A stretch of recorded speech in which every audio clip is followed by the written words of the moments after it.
I'm recording. Get my clothes together. Shit, man, I'm tired as hell. Hey, y'all saw, if y'all follow me on social media, had a big birthday party at the house. All right, I had a birthday party at the house with my son, Mateo. Mateo turned 1 year old. So I had a big party for him. A lot of folks at the house.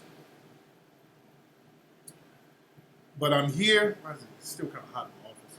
But I'm here, and I'm with you, and I'm ready to chop it up for a little while. Man, how's everybody doing on this beautiful Sunday? So my shirt looks shiny. It's just a denim shirt. It looks shinier than what it is. It looks shiny on camera. It's just a denim shirt. Man.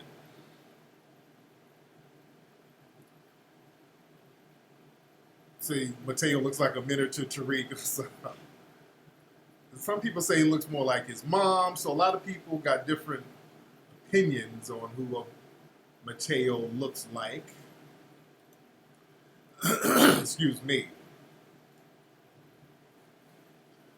Oh yeah, the Insecure season finale comes on tonight. I want to see it. I hope it's not going into a real crazy direction. The last episode, it was cool. I don't want them to go into like this whole anti-black man thing. I don't want them to get too heavy in that, because that's where, the last week's episode was kind of making the brothers look like on some asshole shit. So, I hope it ain't going there. There was some stuff about Insecure that I was real funny style about. I like the show. It's entertaining, but I don't want them to put the bullshit in there.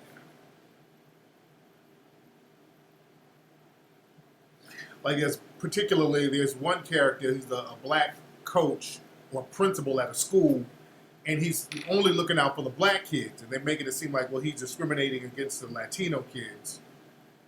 And, they're making that guy out to be like an asshole. You dig? So, I just don't want them to go somewhere real funky with the brothers. You dig? But anyway, I'm up here tweezing hairs and shit. But we had a good time today, man. The party was lit. The birthday party was lit. We had a big jumper in the backyard. I got stuck in that shit. You dig? But the party was lit. Good food. A lot of kids at the house. It's cracking. We had a dude. Bye-bye. People still leaving right now. I still got, motherfuckers don't want to leave. The kids are like, shit, this is the turn-up house. They all in the back playing on the swings. You dig? Thank you, said the shirt is fly. Thank you, Miss Charm. But yeah, the kids, they don't want to leave. They're like, shit, Uncle Tariq house is the fucking turn up. We had a dude to do the bubble thing. I had some of that. I was showing that on Instagram, I think. They had a bubble show with the bubbles. The kids really enjoyed that. So it was a real nice party for the kids. Really enjoyed it. The adults enjoyed it. We had a good time. Had a real good time. Y'all bear with me. Make sure my air conditioner is getting cold. You dig?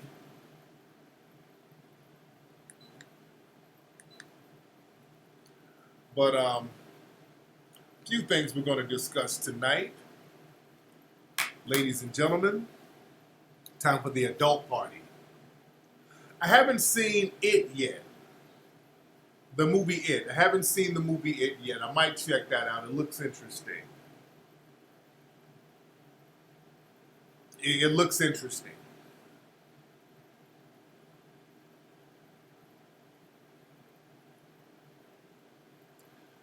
Damn, the movie It made 117 million? Damn. Hold on, let me look that up. Let me verify those numbers. Hold on. It made that much? Hold on. Damn, hold on. I'm going to verify that.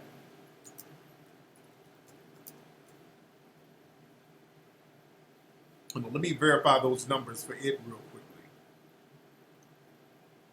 Let me see what's popping. Damn. That's true. It devised competition with a record-breaking $117 million. God damn. Delivered a record-breaking opening. The domestic box office. How the hell did that shit make that much money? And it is killing the game, man. Wow. That thing made that in the opening weekend. Damn. And what's the budget? Okay, it's made 62 million in foreign money. Yeah, damn. On a $35 million budget. That's excellent, man. That is excellent. Shout out to the producers of that. Shout out to them for flipping that. I got to see what kind of marketing strategies they used. See, when I see stuff like that, I like to peep game and see what kind of strategies people use to get those numbers. That is what's up. And I know one thing is we're getting into Halloween season, you know, horror movies, and that's one thing. When you look at movies, you got to understand the season and all that stuff. That's why I want to see how our movie is going to do next month. I never released a movie in the middle of fall. This is basically fall. Is it fall?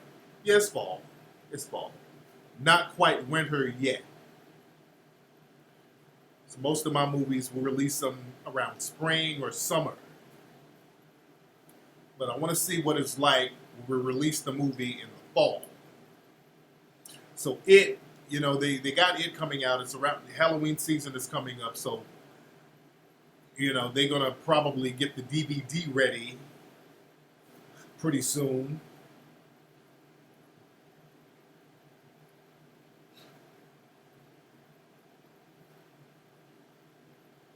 And by the way, man, everybody need to go to 1804movie.com.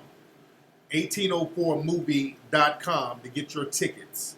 1804movie.com to get your tickets to see 1804 next month. All right? Out here in Los Angeles, it's going to be a week before all the other premieres around the country. The LA showing is going to be on October 12th. All right? All around the other parts of the country is going to be October 19th. So get your tickets. The tickets are selling fast. As a matter of fact, when you go buy the ticket, you can click on there and you can, in some of the theaters, in about 3 or 4 theaters, you got to actually pick your seat. So you can see how many tickets are being sold. And some of these things are halfway sold out already. You can see this. You can verify this going to the website. So this thing is going to be a monster.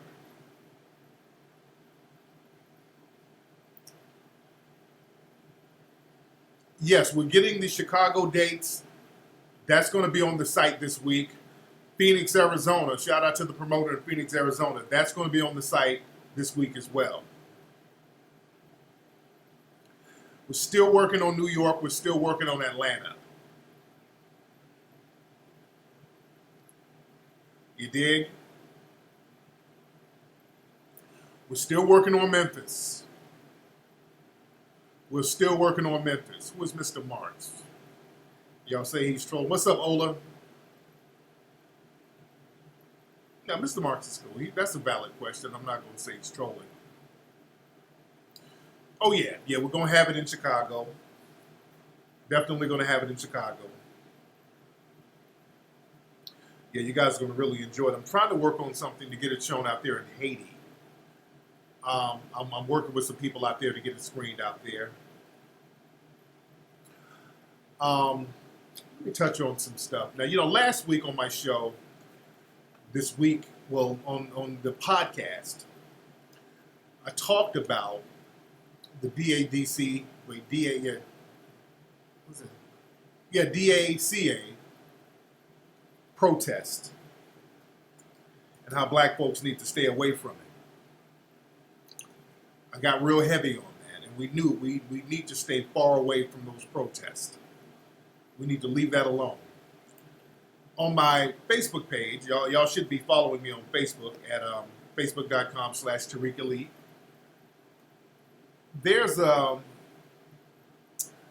page I shared. There's a page called Hispanics Be Like. So it's like a Hispanic Facebook page. And they posted a video that was, I guess, in one of these cities, there was some black people in like during the hurricane. I think it's during the hurricane. I don't know where it is exactly. But they show some black folks going in, getting shoes out of a store and putting them in their car during the rain. And the person who posted it up on the Hispanics Be Like page, it says, low-life pieces of shit, always taking advantage of every situation. And there's a bunch of white Hispanics just going in on black folks on this page. Bunch of white Hispanics going in, talking about black people are low-life pieces of shit. This is why I will never step foot near a DACA protest. I'm not caping for nobody. That was Fort Lauderdale.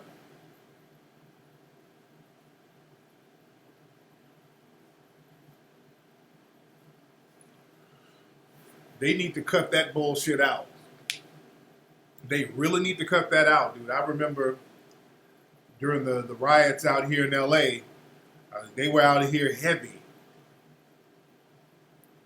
Talking about opportunists. Are we really going to go there? Black folks are low-life pieces of shit who take advantage of every opportunity. Y'all go look up some of that footage from the LA riot. All the Hispanics out here in LA stealing shit.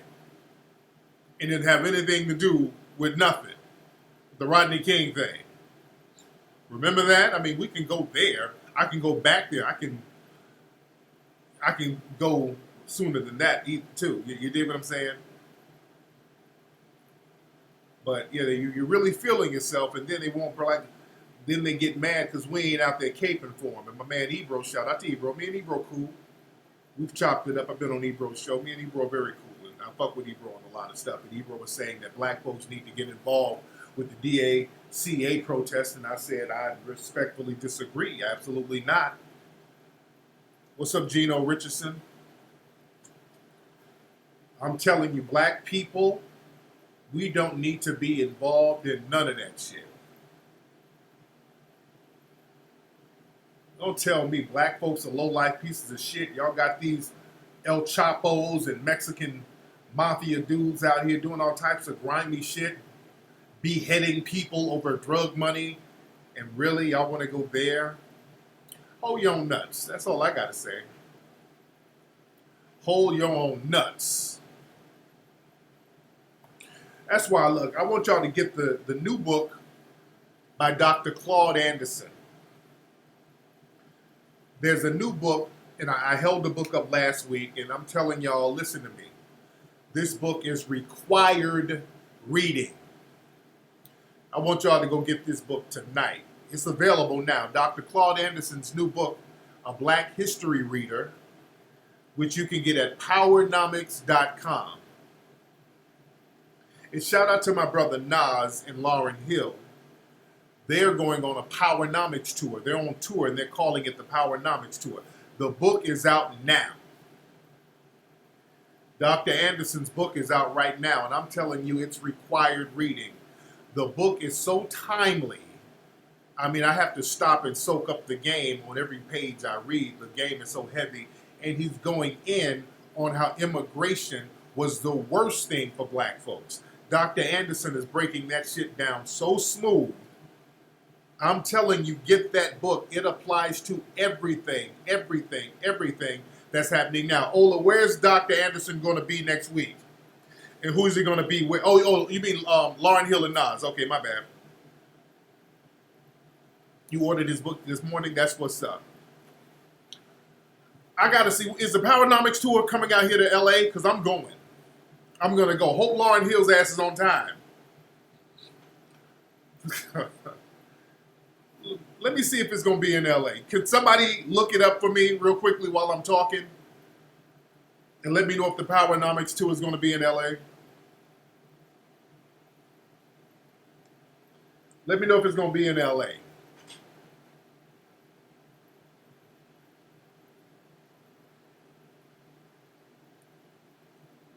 So what is Mark? Y'all saying that Mr. Marks is doing something. You ain't, oh, he is trolling. Okay, he ain't buying shit. Okay, he's trolling. Okay, let me get him out of here. Okay. All right, got him. Got him out. I don't think the book is on Amazon. I think he just might sell it on his website. A Black History Reader by Dr. Claude Anderson. Who was this texting? Okay, somebody at my door. Okay, I'm doing.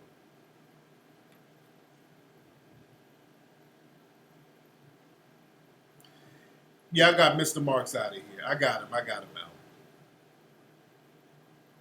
October 5th coming to LA? Okay.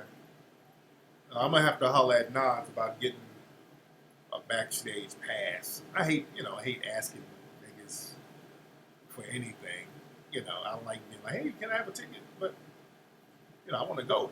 I want to get some good seats up in there, so I'm a damn sure asking for tickets.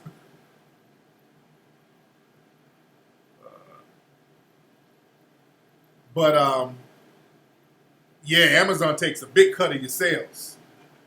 And that's the thing about Amazon. See, Amazon, they do take a big cut.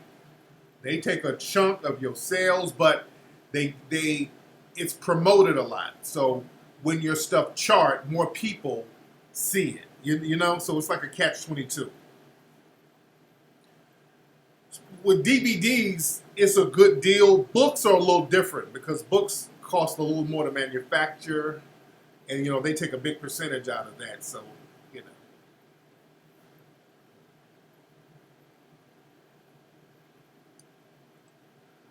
But the brother's book, Dr. Anderson, is going deep about how integration and immigration was deliberately manufactured. They started to allow immigrants from South America and all these other places in America directly after the 1960s. It was done to deliberately undermine any type of black progress that happened during the civil rights movement. It was deliberately done to undermine black people. And what's up? Come here, baby. Remind me what I'm saying. I got the birthday boy and sexy Lexi in the house. What's up, baby? Now it's the adult watching football. All the grown folks in there watching football? Oh. Say happy birthday. Look at the birthday boy. Look at him. Got his hair braided. Look at the birthday boy. Hey. Look at Lexi got the braids. What's up, buddy? He's been so tired. He's trying to hold out for his birthday. Yeah. Yeah, he's been so tired. Say hi. Man, say hello. Mateo, say hello. Say, I'm a year old. Mateo, say hello. Okay, look. Hey. Hey, say daddy. No, say daddy. Say my birthday was lit. Nah, I know. Say daddy. Say daddy. Oh yeah, they love the bubble show. There was a boy, was his name, and Bingo was his name. Oh. And I knew he was gonna clap. B-I-N-G-O, B-I-N-G-O, B-I-N-G-O, and Bingo was his name. Oh, yay! Are those old? I don't see the messages on here. Oh, Say bye. Mateo. Who does Mateo look like more? Does he look more like me or mommy? Put your face up there, mommy. Who look more like me? You got forehead like mommy. Please. You look more like me or mommy. Go ahead. The podcast. Just open the bed.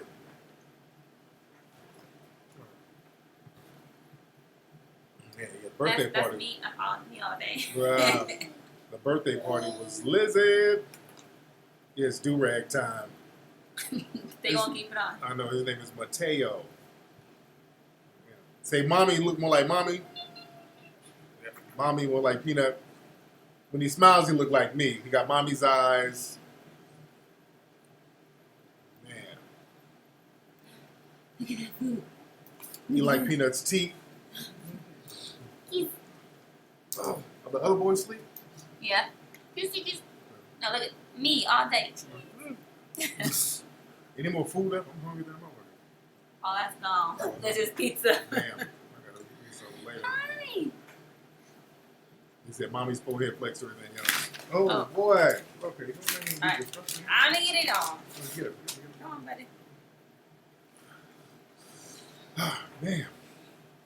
Whoa. Mhm. Yeah. Hold on. Trying to read, y'all. So y'all say he look more like mom's. He don't look so good. Hell yeah. Fine as hell. Sexy as hell. Y'all like my braids? Mm-hmm. Yeah, people like Peanut's braids. They let her hair. Yeah. Sear is asleep. He was so tired because he didn't get He's no trying nap. to hold out. Yeah, Siri's got to get a nap. He's a napper. So he didn't take no nap. He's about to fall out the TJ's grass. still up. Yeah, He's TJ's not turned bad. down. I'm gonna put him in bed. Yeah. Man. Peanut 100. Yep. See, they look like me. Mm-hmm. So they love your hair. Oh yeah, Mateo walk his ass off. Oh yeah, keep my chopsticks on. He was walking and getting into every damn thing. Man. Oh, bye-bye. All right, I'll be in there in a minute. Oh, gotta watch the security system. I know. Man. It's Peaches and her braids. Hilarious. Oh yeah, she got the braids hooked up. But what was I saying? What was I saying before the baby came in? Because I don't want to lose my thought. Hell yeah, Mateo and Nasir be scrapping over toys. Because they used to kind of, the bigger ones always try to pump the little ones. And so the little ones get to a point like, fuck that. So Mateo and Nasir be in here scrapping. Yes, I was talking about Dr. Anderson's book. Talking about my brother's book.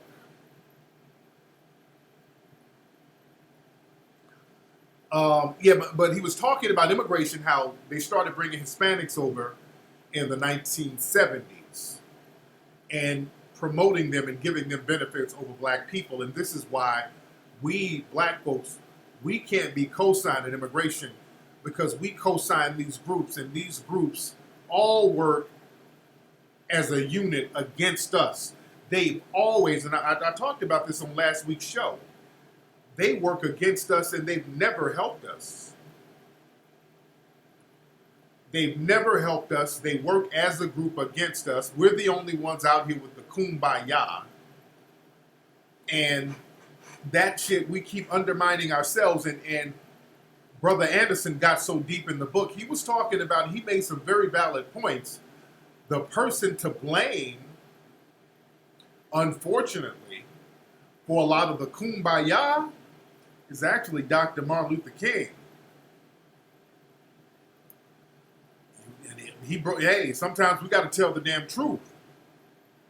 The person to blame for the undermining of black society to a certain degree, and he wasn't, he didn't talk about Dr. King in a disrespectful manner, but he really broke it down and it made a lot of sense. Dr. King was really the first black leader Now, no, we're not saying Dr. King was on the coon train, not at all. But Dr. King was really the first black leader. This is a harsh truth, and this is what we're going to have to come to terms with. Dr. King, his message undermined black progress because Dr. King was on some, well, we got to help the poor this and the poor people's campaign. It was that. So all these other groups, it was Dr. King who was the liaison promoting that kumbaya, we got to help everybody thing. We got to help the poor whites and the poor Hispanics, everybody, just like the Negro. It was Dr. King promoting all that. We got to be very honest. See, that's why they promote Dr. King a lot. They love promoting that. Now, when Dr. King understood what was going on, he started waking up later on. Now, let's be clear. Dr. King did wake up, but it was a little bit too late. Because when you listen to some of his last speeches, he started talking about reparations. Then he got woke. He understood where he kind of fucked up. And he started saying shit like, damn, have I led my people into a burning house? He started waking up, though, and that's when he had to go. When Dr. King started waking up, then he had to go. But they promoted him heavy when he was talking all that, you know, the poor people, the little white kids and the colored girls and everybody loved. He was the first black leader and I use that term very loosely, to not really have a black agenda. Understand, and Brother Anderson, this is why you get this book. I'm telling you, Dr. Anderson's book breaks this stuff down, and I'm only like in the first 15 pages, and the shit is that heavy. I'm in the first 15 pages, and I mean, the shit is just back-to-back fire. But most leaders, you know, they've had black agendas for the most part. Marcus Garvey had a black agenda. Malcolm X had a black agenda. Noble Drew Ali had a black agenda. Most of the black leaders had a black agenda.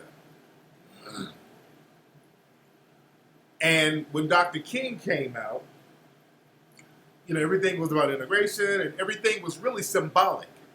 And really, and Dr. Anderson broke down the whole civil rights movement. The civil rights movement, there were no real tangible goals coming from the civil rights movement, which we've known. We've talked about this before. But there were really no tangible goals. Everything about the civil rights movement was a lot of intangible,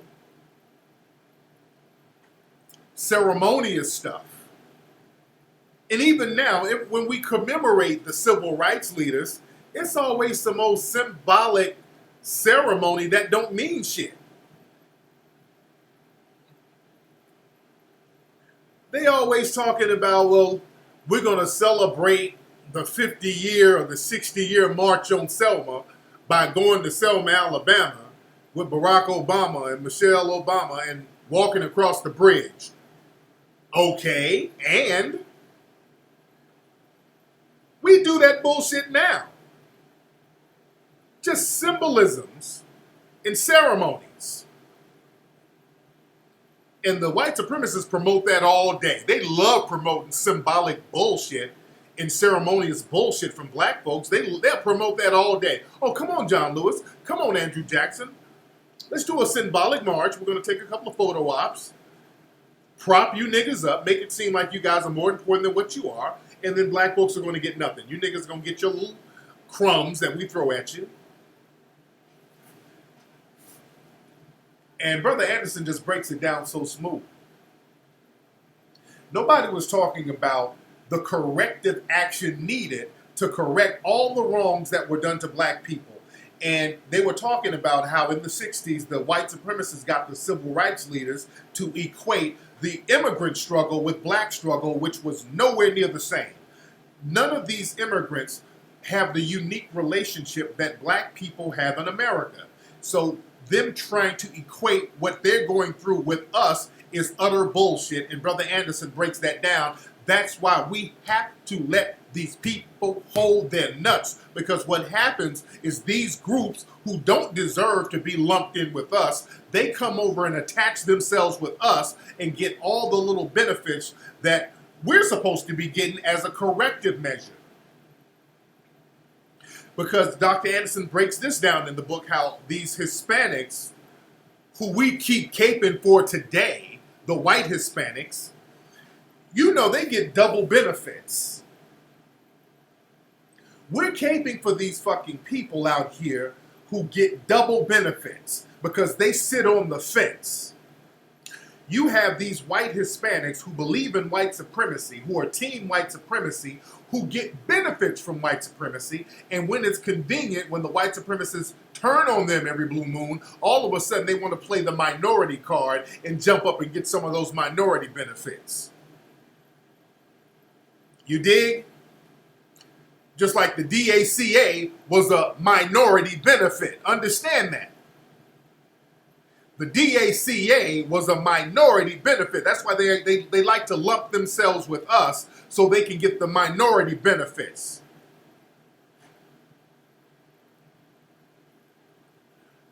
And in the same token, these Hispanic white supremacists, they get minority benefits, and they also get benefits from being in the dominant white supremacist society. You notice whenever these white Hispanic officers kill us, and there was another video that I saw recently, there's a brother in a car and a Hispanic cop. Notice, I just want y'all to notice, all of these people who are shooting us happen to have Hispanic last names, by the way. Please don't miss that. It's a large percentage of these race soldiers who kill us happen to be white Hispanics. Please don't miss that fact. But in the recent video, there was a white Hispanic who pulled this brother over. He was like, hey, why'd you pull me over? You pulled me over for not signaling, and you came to the car with your gun, and the brother was G-checking him. Like, this is bullshit, dude. I'm out here. You could have just gave me a ticket. You come into the car and you pointing your gun at me, but not signaling? And the brother was going off on the dude.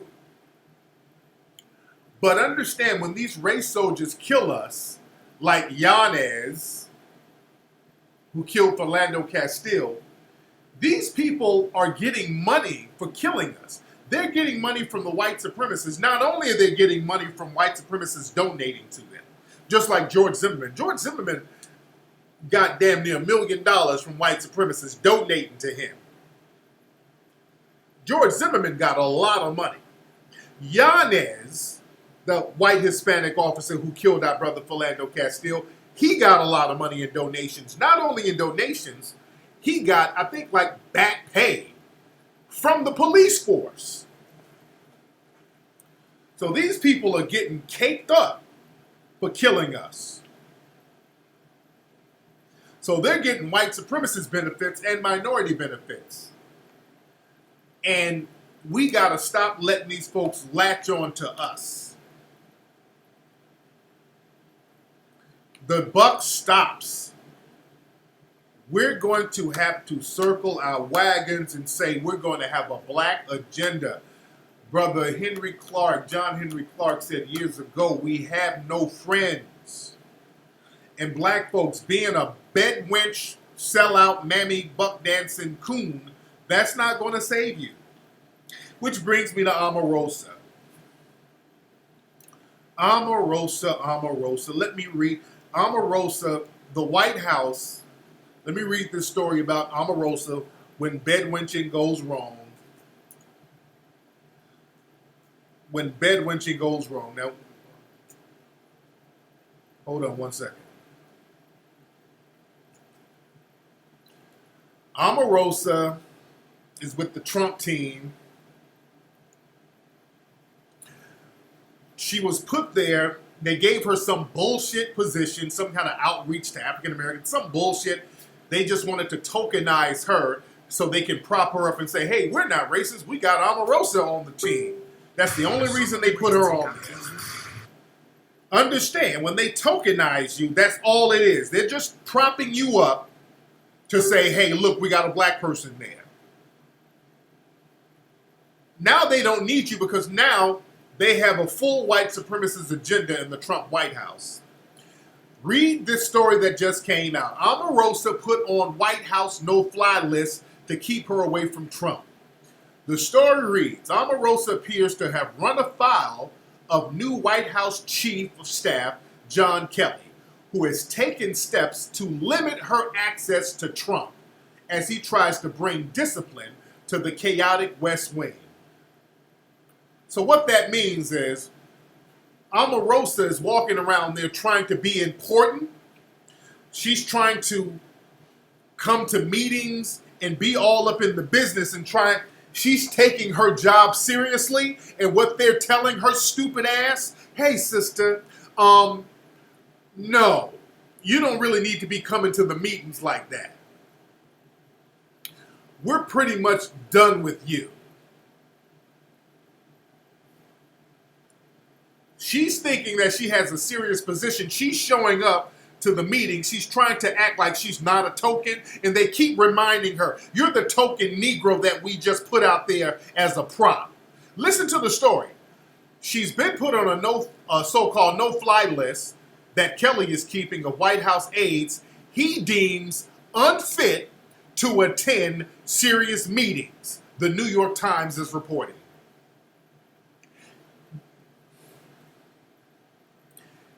She's unfit to attend serious meetings.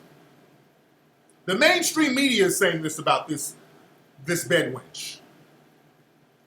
They are telling her, in their words, we don't really want you in serious meetings. They gave her the Stacey Dash treatment. Being a bedwench and a coon and a mammy and a buck dancing clown is no longer an option. You thought you had a seat at the table, didn't you, Omarosa? You thought you were in there like swimwear. Listen how they're talking about this fool. Serious, they don't want her, she's unfit to attend serious meetings. Man. Hers is the most prominent name on the list, according to the Times report that describes her as a former apprentice star with an ill-defined job in the White House. I mean, they're just throwing her all under the bus. An ill-defined job, meaning we just gave you a bullshit token position. We just gave you a bullshit token position. Don't come all up in here like we're supposed to take you seriously. Omarosa, they look at you the same way they look at Diamond and Silk. Like a couple of damn clowns. Omarosa, she thinks that she's above the Diamond and Silk category. You're a clown to them, Omarosa. And deep down, you know it. You in there trying to flex your muscle and be the tough black gal, knowing that you bedwench your way up in there. You bedwench your way up in there. You're being used as a token. You're trying to flex your weight, and they're putting you in your place. You should have known better. That's why she tried to ease her way back over there to black society and got rejected. You got that wake-up call, and you're going to have to hold your own weave, as they say in the chat room. They're shitting on your position there.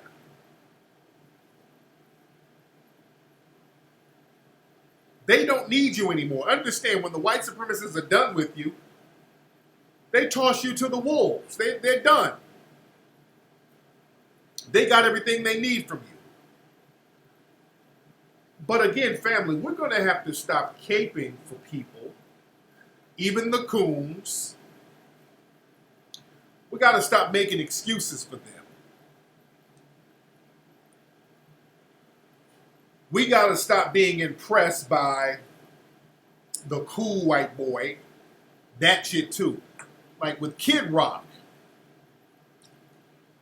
Kid Rock really pisses me off because he leached on to black culture, to hip hop, and he leached on to Run DMC and all these people.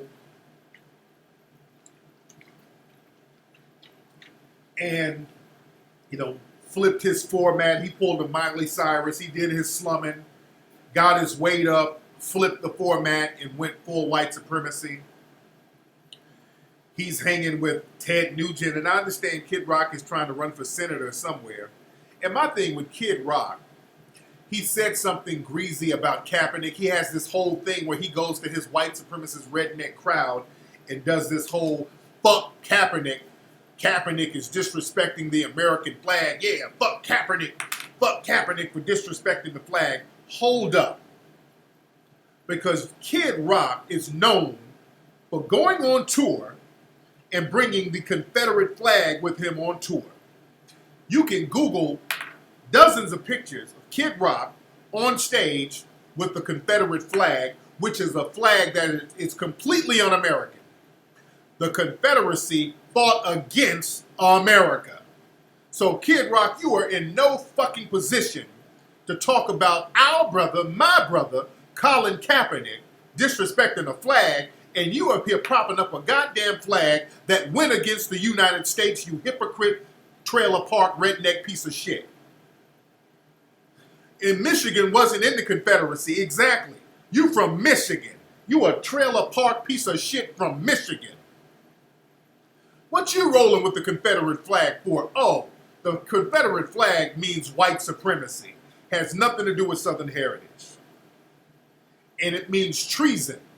It means white supremacy, and it means treason against the United States flag.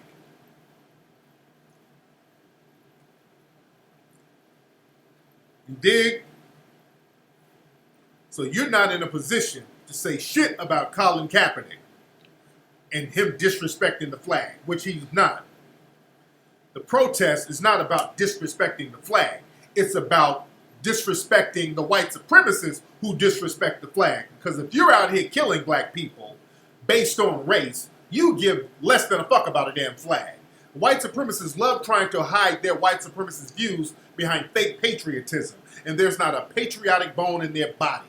They will dump the American flag overnight if it will help maintain white supremacy. And I proved that up at the Conor McGregor fight, where all these damn white supremacist suspects ditched the American flag and up there holding Irish flags against an American fighter. You dig?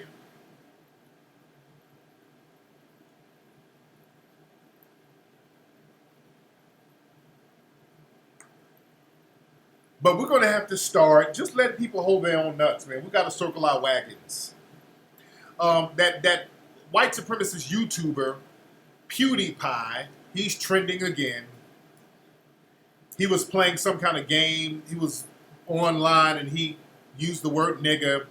I'm not surprised. I'm not surprised. I mean, he's a white supremacist. I mean, what else do you expect from a white supremacist? He's a white supremacist. What else do you expect from a white supremacist? PewDiePie was into that Nazi bullshit. So, yeah, a lot of these YouTubers, man, are on some straight up white supremacist shit. I mean, that's just a reality. I've exposed a lot of them.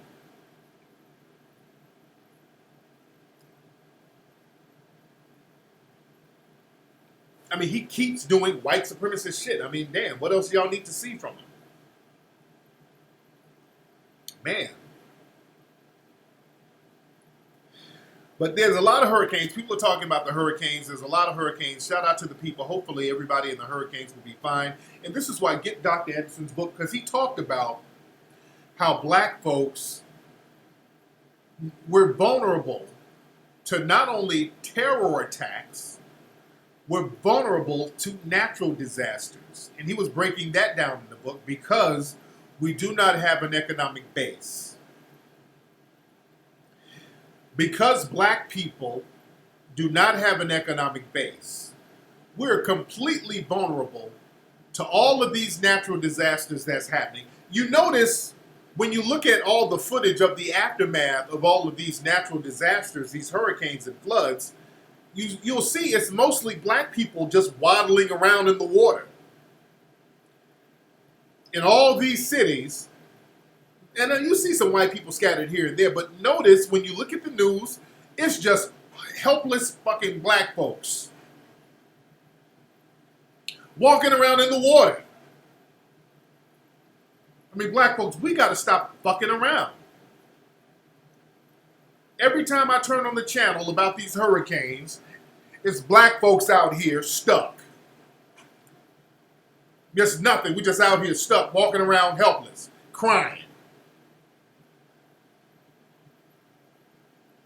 Because the thing is, we got to stop depending on white mommy and fucking daddy. We have zero survival skills, dude. We got to stop being so fucking helpless. And not only that, you see niggas doing stupid shit. Instead of surviving, motherfuckers, you taking shoes. Fuck all that. Just doing stupid ass shit against your own survival.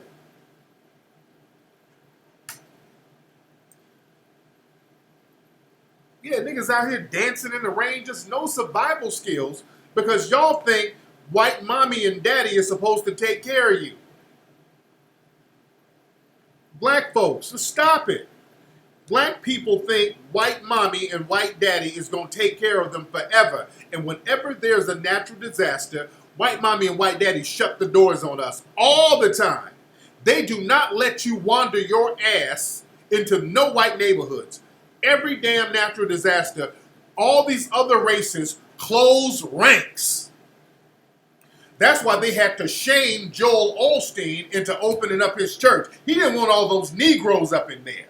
Joel Osteen is an avid Trump supporter, big time suspected white supremacist. They had to embarrass him and shame him to let some Negroes up in that church. That's what that was really about. All right? That's what that was really about. Hey, man, let some of these flood victims in the church. Oh, well, I'm kind of flooded. Oh, no, it's dry over here.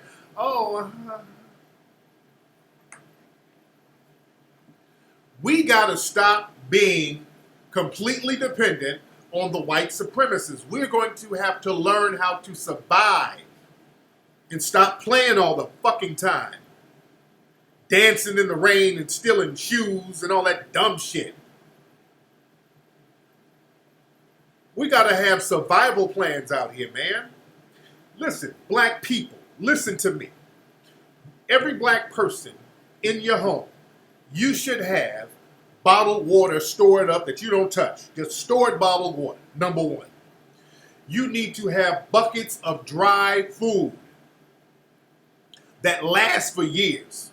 I got a bucket over here. I would get it, but I'm talking. I showed you before. The dried food that lasts for like 20, 30 years.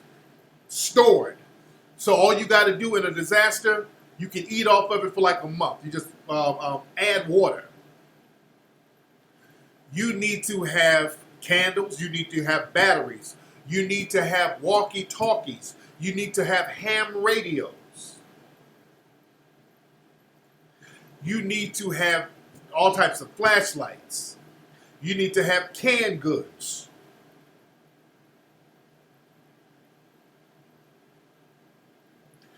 You can get all that shit tonight off Amazon tonight. Oh, bye-bye, y'all. Y'all be good. People still leaving my house. You need to have... Bye-bye. All the kids are leaving. You need to have first aid kits. I'm telling you shit that I have. Hand crank radio. I got 2 generators. I got a gas powered generator. I got a solar powered generator. You need to have guns. You need to have guns. You need to have weapons. You're the only motherfuckers walking around here vulnerable. The white supremacists cut you off. And you out here dancing with no weapons, No food, no water. You dancing with a pair of damn shoes in your hand. And these white supremacists are out here picking you off, using that flood as an opportunity to target you. And even law enforcement, they're down there in Florida using the hurricane as an excuse. They're telling you, hey, if some of you thugs come up in the shelters, we're going to arrest you. If you got a warrant and you come to a shelter, we're going to arrest you. So they're up here threatening hurricane victims. Because they know you're vulnerable. They ain't targeting white people, understand. When they talk like that, they're not targeting white people. They're specifically targeting black people. When they say, hey, if you come up in these shelters, we're going to see if you got a warrant. So we can use this as an opportunity to lock you up.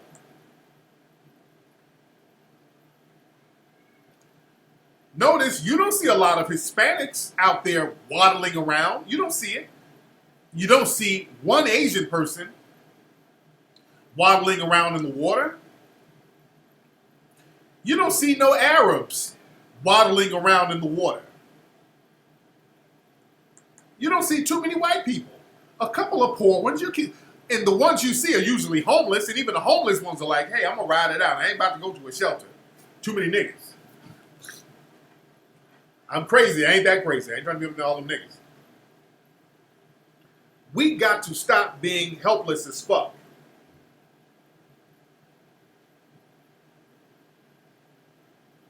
Because we think white mommy and white daddy is going to take care of us, and we got to get out of that mindset.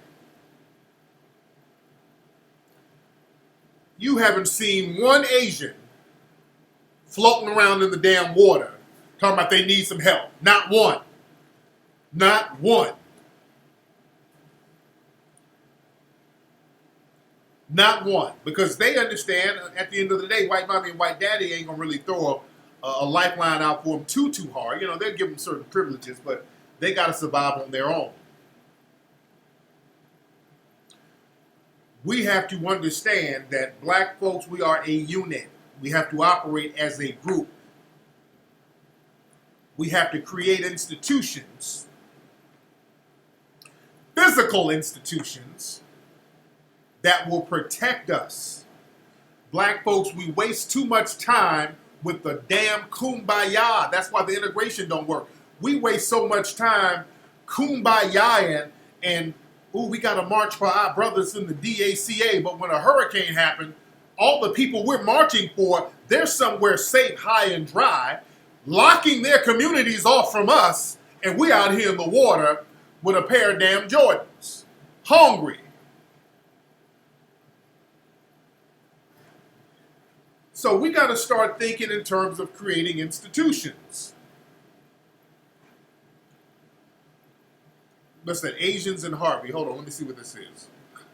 Okay, there's one Asian who's being helped on a boat by a white dude. And that looks like they just saw this woman driving and the flood just hit her, so they saved her from a car. That don't count. So don't show me a picture of some Asian person being saved from their car. That don't count. All right? They just rescued somebody from their car, all right? You see whole groups of black folks just out here waddling around. You see whole groups of us out here waddling around, not knowing what to do.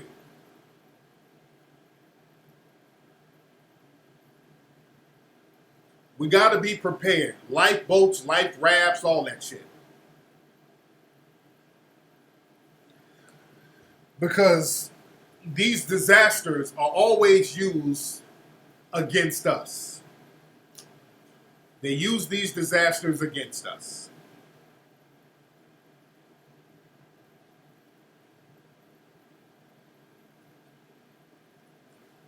And black folks got to start saving up their money for emergencies. We got to get out this mentality where we got to turn up with every dime we get.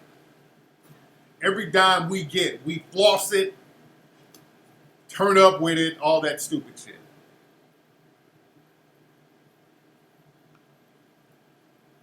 But we got to stop being vulnerable to everything. We're the most vulnerable people in the country.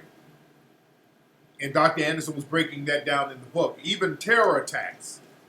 Because if there's any kind of terror attack, we're going to be hurt first because we're the most vulnerable and unprotected. And he's talking about in the book, truth be told, how America parades itself around as this superpower, this impenetrable superpower. But truth be told, the United States is very ill-equipped to handle any real type of terror attack. We're very ill-prepared for that. You can't, especially some kind of guerrilla warfare tactic. They're not prepared for that over here. So, black folks, because we're the least protected people, we become vulnerable.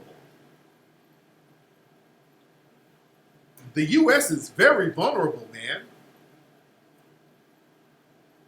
Very, very vulnerable and susceptible to an attack, especially from the inside. Yeah, just like 9/11. Yeah, they weren't ready for that. They weren't ready for that. Yeah, Trump does all that tough talking and all that. Don't let that Trump don't let that Trump that tough talk from the white supremacists make it seem like they can't be touched, and we'll be the first ones in line getting hurt from their fuckery. Yeah, like a Timothy McVeigh, a domestic terrorism act.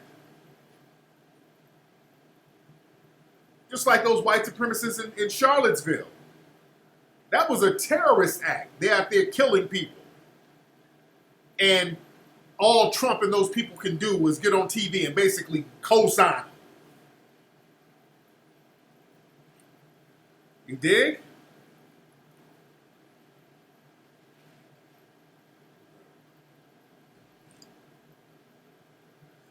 Yeah, during a natural disaster, what happened, this is why you got to stay prepared, because what happens during a natural disaster, you notice the price of gas is going up. They start jacking up the prices and starving black folks out. So at the last minute, everything is fucked up for you. The food has risen, water has risen. That's why you got to stay prepared. So that you're not caught out there. Yeah, you stay ready, you ain't got to get ready.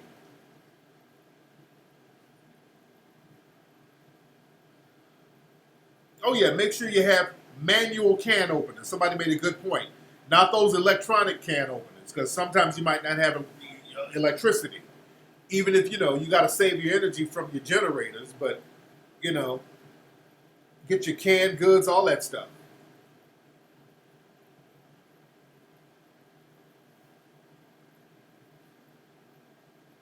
Yeah, that price gouging is real. Stock up beforehand, yes. Oh, yeah. Again, get you walkie-talkies, man. I got like 10 of them. We use them on the film set. But, I use them in the home, too. And I'm getting the ones that are long distance, too. And also get ham radios. Oh, damn, Richard Branson lost his whole island? Damn.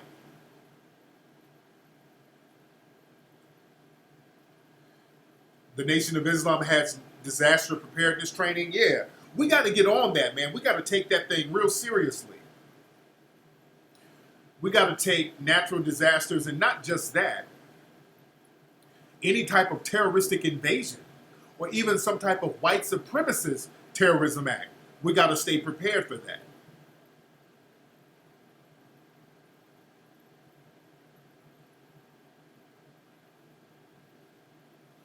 But the thing is, when shit goes down, we become public enemy number one.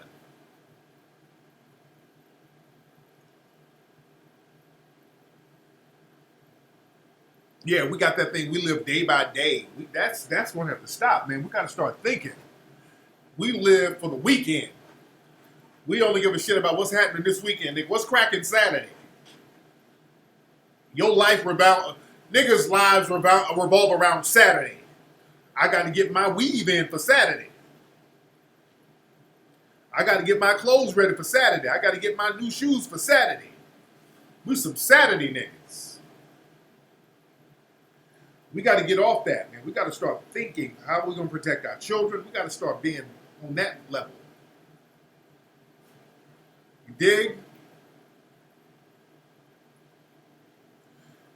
So yeah, cooning it up, man, that's no longer an option.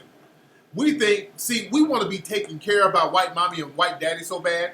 We just say, hey, well, fuck it. Y'all niggas work. I'm going to be a coon because white mommy and white daddy, they take care of coons.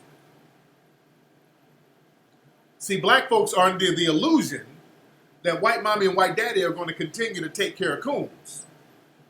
That's why people coon. Well, shit. I know coon and I have no dignity, but at least white mommy and white daddy are guaranteed to take care of me, and now they're dumping their coons. Look at Omarosa. They're dumping the coons and the bedwenches. Let me tell you something. Cooning and bedwenching is not an option. They're killing bedwenches out here. I see so many cases of these black women dating these white dudes, and these sisters ended up dead. And the white dudes don't even get charged. The white dudes got these crazy excuses, and the police believe them. I mean, I just story after story, all the time, these sisters date these white dudes, and the sister found at the bottom of a pool, and like, oh my God, she fell. How come you didn't call the cops? I was traumatized.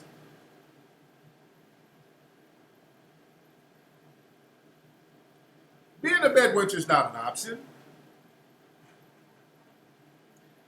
And that goes worldwide, by the way. Because a lot of white supremacy is global. See, we got to start thinking as a global people. We got to have a global approach to dealing with white supremacy. All the white supremacists globally, they have the same code globally. A white supremacist here sounds and acts like a white supremacist in Australia. That one acts like a white supremacist in the UK. They all act, sound, same code, all of them. We're the only ones on some different tribal shit. We own some tribal shit when it comes to empowerment, but we're all the same when it comes to bowing down to white supremacy. That's where we lose. See, black folks, we're different when it comes to empowering. When it comes to empowering, we want to empower our tribe, if that. But when it comes to bowing down and being submissive to white supremacy, black folks all over the country and the world get on the same bow down code. We got that in common. We bow down together. Over here, over in the UK, and I love the UK, but niggas be bowing down to white supremacy there too. Especially when there's some kind of interracial intimacy involved, men and women. Do y'all know how many videos of Nigerian weddings I see with a bedwench or even a black dude with a white woman? Over in Nigeria, where my Nigerian? My nigga Ola's Nigerian. Ola knows. Where my Nigerians? I see a lot of goddamn videos of Nigerians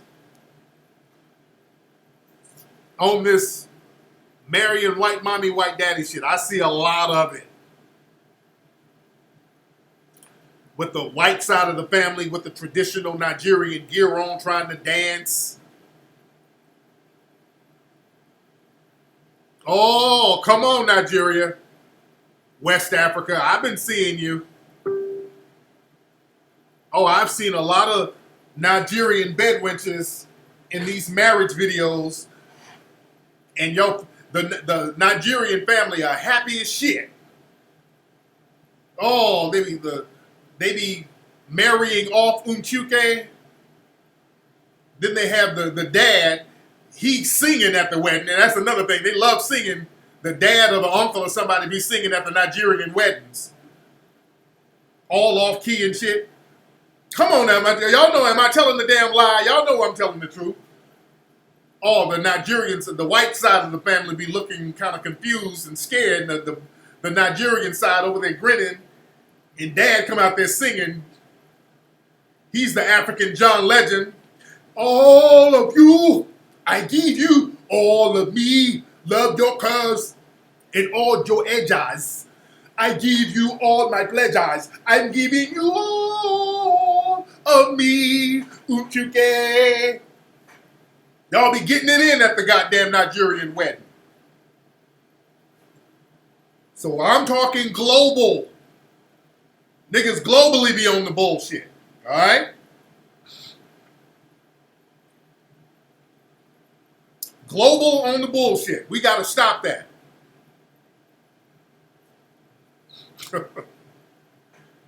Because I got a lot of Nigerians who listen. Cats who got Nigerian parents. Y'all know. Man. Y'all know how y'all family be doing. Happy and singing like a motherfucker at that wedding. Ola's in it. Shout out to Ola. Everybody say what's up to Ola. Ola is a Nigerian brother, but non-coonish. There's no cooning on his side. Man. Let's see who's on the phone. A lot of folks are calling. What's up? Who's calling? Uncle Sanders, I want to fuck your kid. Uncle Sanders. Uncle Sanders. You probably should have wrote some material down, brother. Sound like a white supremacist. That sounds like a white supremacist who's trying his hand at trolling. Hold on one second. Let me call him back. Let me give him a chance to work out his material a little bit. Hold on one second. Y'all hold on one second.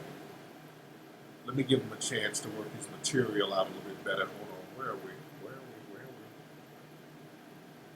Hold on one second. A lot of folks are calling. Where is this shit going back? Okay, let me give the... It sounds like a white supremacist who called up. And I want to give him a chance to get his material together. Hold on one second. So many folks calling. I can't see who called last. Hold on, I want to get him. One second. Y'all bear with me. Okay, I can't find the call that just happened, Okay, I think this is it. Hold on one second. Let me get him. We have him.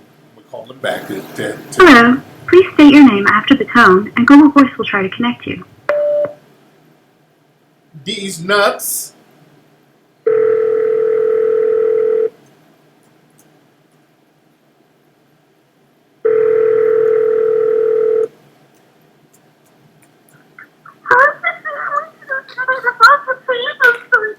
Yeah, I was seeing if you had some better material.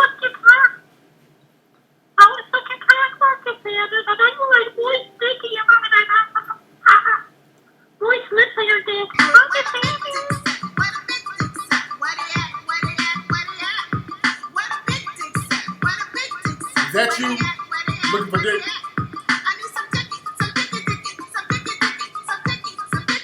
All right. His material. He had no material. He had no material. All right, so at least write some material if you're gonna troll. Write some material. All right. Man.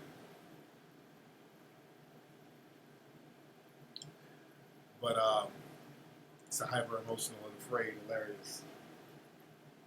But we got to start getting on a global empowerment tip. We got to get off that tribalism. We got to get off the tribalism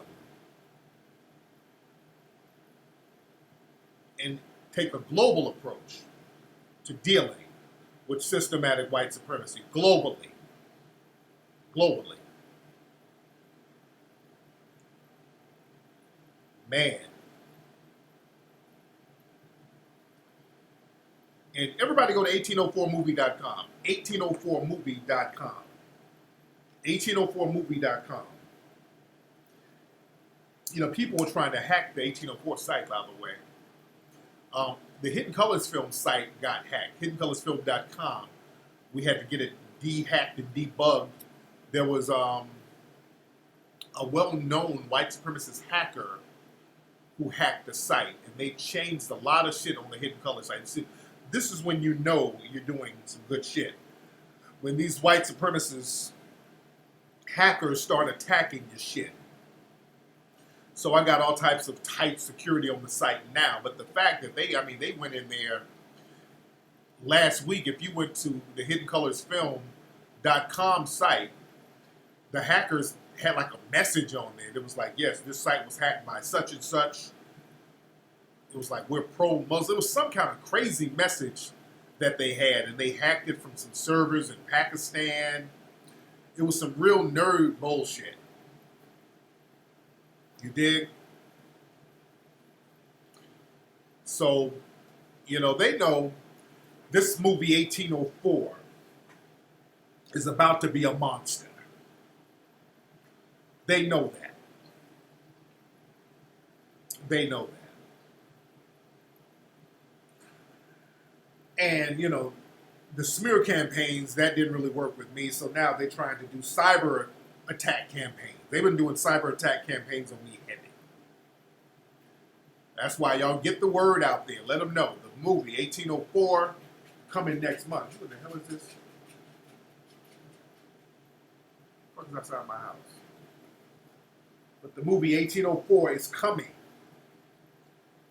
Get your ticket. These white supremacists are going through it, trying to sabotage. I didn't see the movie yet. I'd like to see it, though. Yes. Yeah, the flooding and all that stuff in Miami and Houston, that should be straight by next month. That should be straight. And understand this. See, the thing is with the hackers and all that, this is why I get on nigger nerves. We need our own black folks who can get their hacking game in order. We got to do the same shit, man. We need black folks who can hack. We need an online game. We need a cyber game. We need a cyber army. See, we get online and we gossip. The white supremacists, they be online attacking us. That's all they do. Maintaining white supremacy at all costs. But like people like me and Professor Black Truth, all of us who get our pages massively flagged, because what they do, these white supremacists like on 4chan, they do mass flaggings in groups. They decide as a group, we're going to all get together and flag this person's YouTube page. We're going to do community flagging. How come y'all ain't doing that? We need a gang of people to get online, and all these white supremacist trolls and these wannabe white supremacists, these white supremacist mascots, their pages should be taken down. They should be done the same way they do us. There should be coded targeting. There should be coded targeting. Their pages should be taken down because they violate the community rules more than anybody. Yeah, nigger nerds want to argue over Comic-Con. They want to argue over Finn and Star Wars. Nigger nerds want to be on some dumb shit. You want to dress up in a cosplay outfit so you can go meet a white woman at Comic-Con. You trying to use your nigger nerd status to get some white ass or some bed wench loving.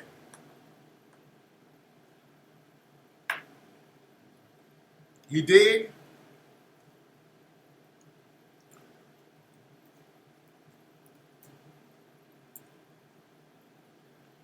Oh yeah, thank you. Jim Miami, whatever your name is. Yes, some of those names y'all naming, I put some names up here.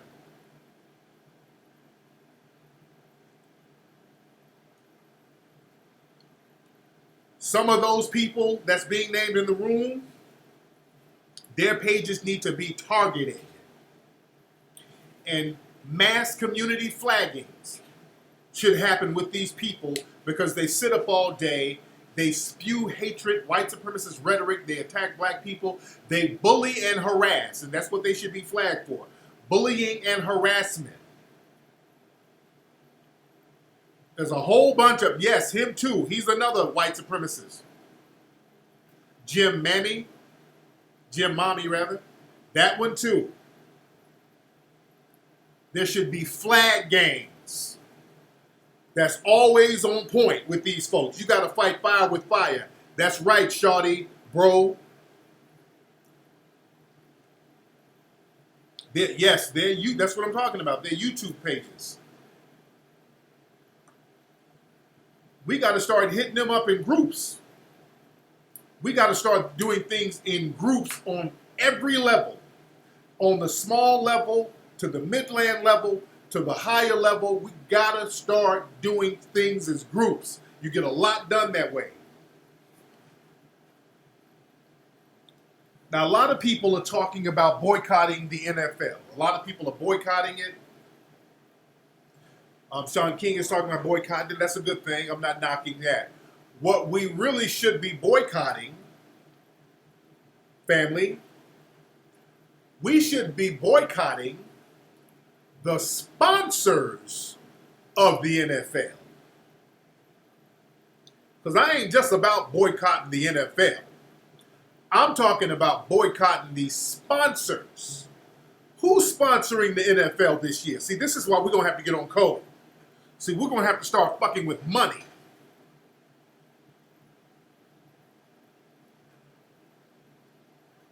Who's sponsoring the NFL? This is what you do. And you publicly support their competition. So, if Miller Lite is supporting the NFL, publicly support Coors. Or whoever. Coors Light, same thing. Okay, fuck them then. Pabst Blue Ribbon. All the beer companies, well, damn it, drink champagne then. Gatorade, go to their competition, Powerade. We're going to have to start making public announcements that we're going to support the competition of any sponsor of the NFL. If they're going to sponsor open white supremacy, we're going to go to their competitors. You drink Jamaican beer. I like that Jamaican ginger beer. Love that shit. It ain't real beer. It's almost like a ginger ale, but they call it a beer. But Jamaican ginger beer, love that shit. Love it. And that fruit punch they have in Jamaica. Them Jamaicans be making the shit out of some damn fruit punch, nigga. Oh yeah, I love ginger beer. I fell in love with all that Jamaican food. Some ginger beer, some jerk chicken, and some festival bread. I'm good. That made me want to go back to Jamaica. Oh, nigga, I love ginger beer. Ginger beer's good. Oh, Jim Mama, your husband is Jamaican? I bet he can cook his fucking ass off. It's them dudes who be cooking their ass off in Jamaica. You show me a Jamaican dude, I'll show you a motherfucker who cook his ass off. The Jamaican dudes be cooking better than the women. Them dudes be cooking their ass off. Nigga, the best food I've had were from Jamaican dudes. Out here in the valley where I live, there used to be a Jamaican dude named Pops in North Hollywood. This brother would sell Jamaican dinners out of the trunk of his car, and people would buy them shits. And I had a restaurant out here that I used to fuck with in North Hollywood. It was Coley's. Coley's Jamaican spot. They're not there no more. That was so... Mr. Coley, a Jamaican dude. Love the food. There's another Jamaican spot over in Studio City out here for all my LA people. But nigga, I got some damn jerk chicken from a brother on the street in Jamaica. When I was in Ultra Reels, you know, they started selling the food on the street. It was a brother, I got some Jamaican fucking jerk chicken and rice and all that shit from this brother, rice and peas. That shit killed anything I've ever had from a Jamaican restaurant anywhere, on the street. Banging, man. Them Jamaican dudes don't fuck around. Yeah, Coley's. Jim Mommy, you from out here in LA? You must be from LA, Jim Mommy. Jamaican Grill, Studio City. Their stuff is good. But it wasn't fucking Coley's was the shit.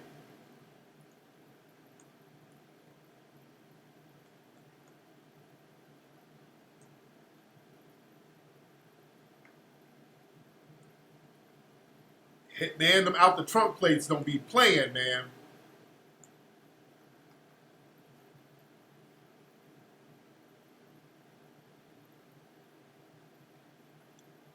Oh, you live in West Hollywood. That's what's up. So, Jim Mommy, you work out? You work out? Are you a trainer?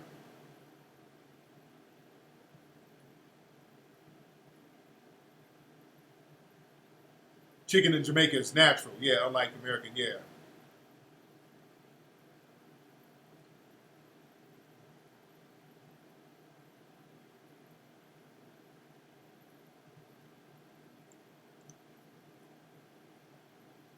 Have I eaten at the Trap Kitchen in Compton? No, I haven't eaten there yet.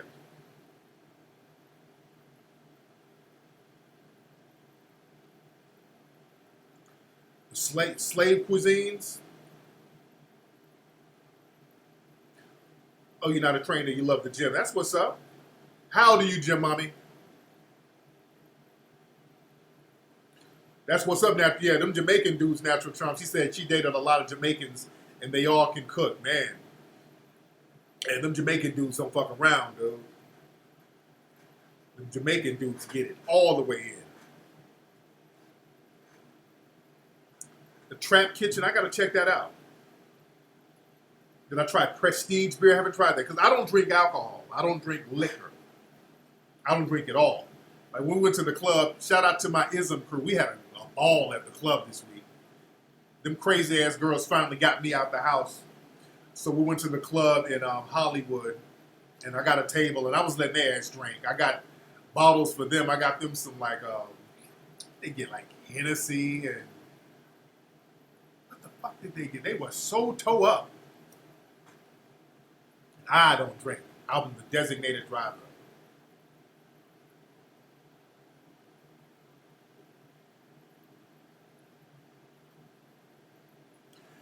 There's a place that kind of has a Caribbean flavor to it out here, Grill Fresh. I think they pronounce it a certain way. But Grill Fresh, it's a black-owned food company, catering company. And I think they have a restaurant, and I know they got a food truck because we had them cater the food to the movie. So I was giving the movie staff good gourmet Caribbean food, the whole shebang.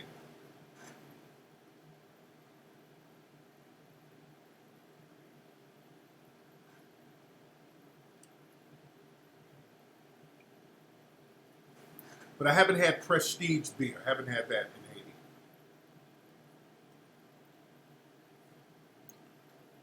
Man. But I got to find some more Jamaican spots out here in LA. There's only one out here in the valley. What's this? Whoa. These people need to... Whoa. There was a lynching of a fucking 8-year-old. What the hell? Wow. Look, listen, this happened, this came out today. There was an 8-year-old biracial boy, black. They said a group of white teens attacked an 8-year-old biracial boy, hanged him by a noose. Oh, what the hell? Hold on, I'm reading this case. Well, let me free himself. None of it came to his aid. He was... Okay, so the kid got loose. Okay, let me, I'm reading this story. Hold on. Okay, wow, this is crazy. So, in New Hampshire,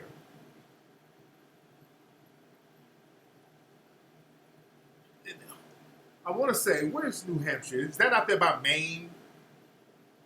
So some white supremacist teens got a black kid and tried to lynch him. They didn't. They hung him by a noose.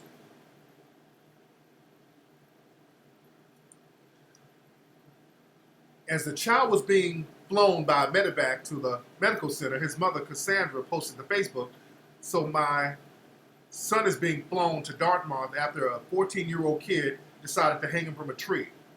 I don't care if this was a so-called accident, because my son almost died because of some little shit teenage kids."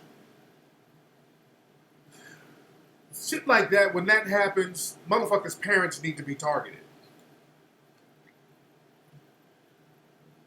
Black people, whatever, I don't know who the mother was or whatever, y'all get off this shit about your kid being biracial. Because what happens is, some shit like that, you're going to have to kill somebody's parents. Shit like that, you're going to have to kill somebody's fucking parents, dude. Yeah, the mom is white. Dude, the white mother is, even in the story, they're talking this biracial shit. Y'all cannot go out here confusing these fucking kids. Y'all need to sit down and tell these kids where they are and what the hell is going on. These kids are not being targeted because of their being biracial. They're being targeted because they're non-white, meaning they're black. When it goes down, you're black. Don't let people fool you with that biracial shit. You are not biracial in a system of white supremacy. I can imagine New Hampshire, man. It ain't no biracial. Don't let Coons or anybody else fool you with that. That biracial shit is going to get these kids killed out here. That's why so many mixed people are confused. Because you're told you're biracial and then the white supremacists let you know what the real deal is. And the police are refusing to release info because they're protecting the white kids who did it. Understand, white kids don't get in trouble for nothing. White kids in a system of white supremacy never get in trouble. White children don't get in trouble. They can do no wrong in a system of white supremacy.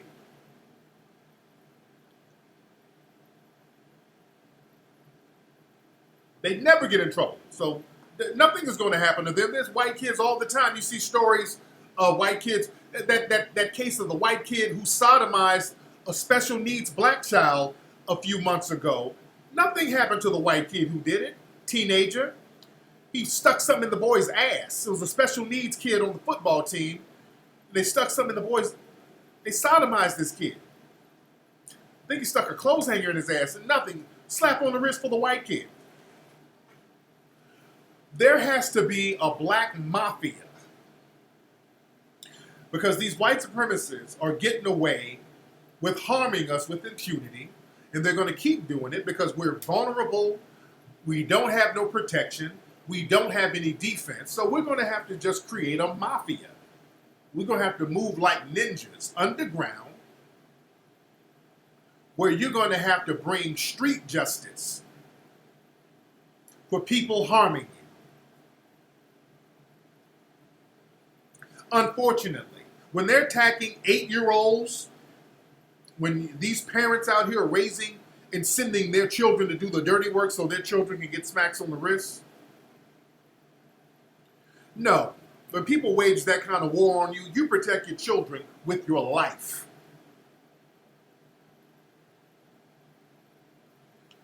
You protect your children with your damn life. Straight up and down. We need a black mafia ski mask gang, vigilante, patriot crew. Black people are the real patriots. We're the most patriotic people. And according to the Constitution, you should have militia groups as a patriot. We should have that. Militia groups, underground, quiet groups that get shit done. When the system that we're supposed to believe in, that completely disregards the Constitution and chooses white supremacy over justice, you're going to have to start bringing justice on your own. It's just that simple. When they're trying to lynch 8-year-olds and niggas want to tell me to start singing Kumbaya, no. No. That's crazy. That's crazy as hell.